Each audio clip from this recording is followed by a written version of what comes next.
అధికారంలో ఉన్నాం, సెల్యూట్లు కొడతారు, గ్రీన్ కార్పెట్ ఏమన్నా వేస్తారు, రెడ్ కార్పెట్ ఏమన్నా వేస్తారబ్బా. కానీ కష్టకాలాలు మనం మర్చిపోకూడదండి.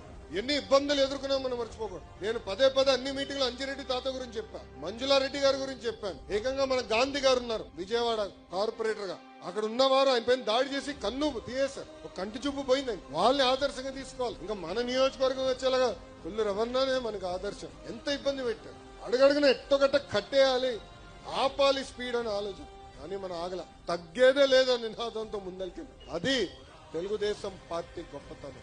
అధికారంలో ఉన్నా ప్రతిపక్షంలో ఉన్నట్టే మనం ఆలోచించాలి. మనందరం ఒక పెద్ద కుటుంబం, సమస్యలు మనకు ఉంటాయి, చెప్పండి, చర్చిద్దాం. ఎమ్మెల్యేగా రవి అన్న ఉన్నాడు, ఏకంగా ఇక్కడ పార్లమెంట్ పార్టీ అధ్యక్షుడిగా కొనకల నారాయణ గారు ఉన్నారు, పార్టీ అబ్జర్వర్ ఉన్నారు, ఇంకా జోనల్ కోఆర్డినేటర్ రాజు గారు ఉన్నారు, పల్లా శ్రీనన్ ఉన్నాడు, నేను ఉన్నా. మనం ఆడుకోవాలి, చర్చించుకోవాలి. మనం ఏదైతే తప్పు జరుగుతుందని భావిస్తామో అది తీర్చిదిద్దే వరకు మనం పార్టీ లోపల పోరాడాలి. మీరందరూ అనుకోవచ్చు లోకేష్ కి తేలిక పార్టీ లోపల, జగన్ గారితో నేను ఎంత పోరాడానో దానికన్నా 3 రెట్లు ఎక్కువ నేను పార్టీలో పోరాడాను. కొల్లు రవణకు తెలుసు, ప్రతి పాలిట్ బ్యూరో మీటింగ్ లో నాకే ఎక్కువ అక్షంతలు పడతాయి, ఏదో కలబెడతా ఉంటా.